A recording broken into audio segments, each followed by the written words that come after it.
some more good news. Your forefathers actually knew things like this might happen. They put warning in our laws and prepared for this very moment.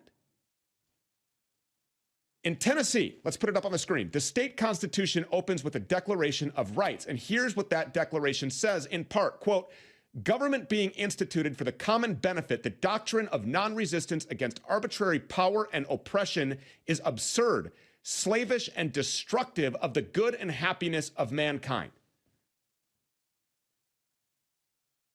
In the next part, Section 3, the Tennessee Constitution says, quote, that all men have a natural and indefeasible right to worship Almighty God according to the dictates of their own conscience, and no man can of right be compelled to attend, erect, or support any place of worship or to maintain any minister against his consent, that no human authority can in any case whatsoever control or interfere with the rights of conscience.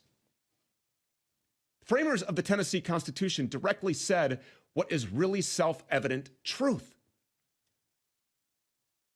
Government was created to benefit you. So if people use it to oppress you or exercise arbitrary power, not only is it wrong, but you're under no obligation to follow it.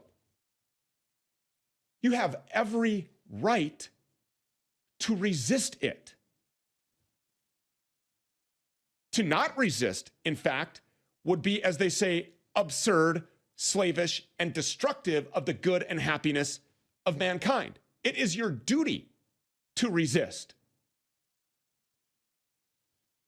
Here's another love letter to liberty from the Missouri Constitution. Put it on the screen. Quote, the people of this state have the inherent, sole, and exclusive right to regulate the internal government and police thereof, and to alter and abolish their constitution form of government whenever they may deem it necessary to their safety and happiness, provided such change be not repugnant to the Constitution of the United States.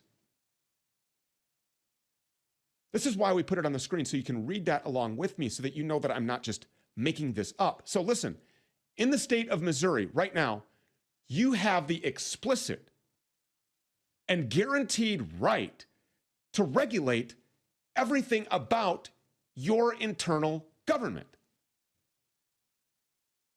You can literally abolish and replace your constitution at any time if it's not making you happy or safe.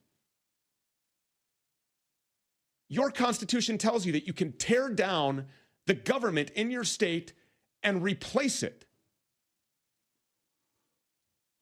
So if you're in Missouri, you could start taking action right now in your community. And that's my challenge to you. Go out and find like-minded people and start assembling in town hall style meetings and decide, what type of government do you want to live under? That is your right. It's how our original Constitution was created. The men at Independence Hall, they weren't picked by anybody to create a new constitution. They were originally only going to discuss ways to reform the Articles of Confederation. But then they decided that a full new constitution was warranted and created it on their own. But it was so much better than the original that they successfully convinced all of the states to adopt it. You could do the same thing in Missouri right now.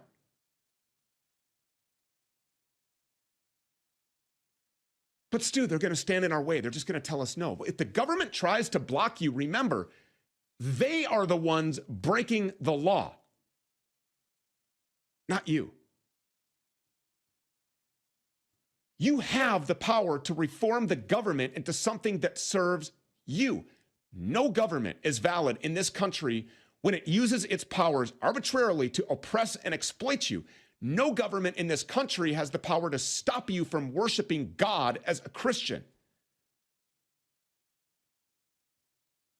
When government is illegitimate, you have the power to get rid of that government and replace it.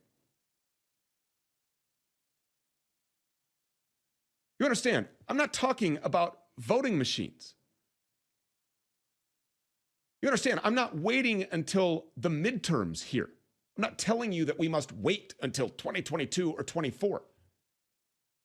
When a government is illegitimate, you have the power to get rid of that government and replace it. That's the message of the Declaration of Independence, and it's the message in our own state constitutions. So don't be held back by any lawmakers who say that it's impossible for you to defend your rights. And I want to say something. When you're talking to Republicans, so-called America First fighting conservatives who tell you, well, we really wish that we could do that. We really wish that we could do that, but we don't hold the power. We don't have the majority. We are in the minority. We are controlless and powerless. That is a bunch of BS, cowardly, feckless, whack lies. And that means that this person is completely sold out to the uniparty government. Hold these people accountable. Take action right now. This platform will be America's platform of remedy, and more of it continues in 60 seconds. Go nowhere.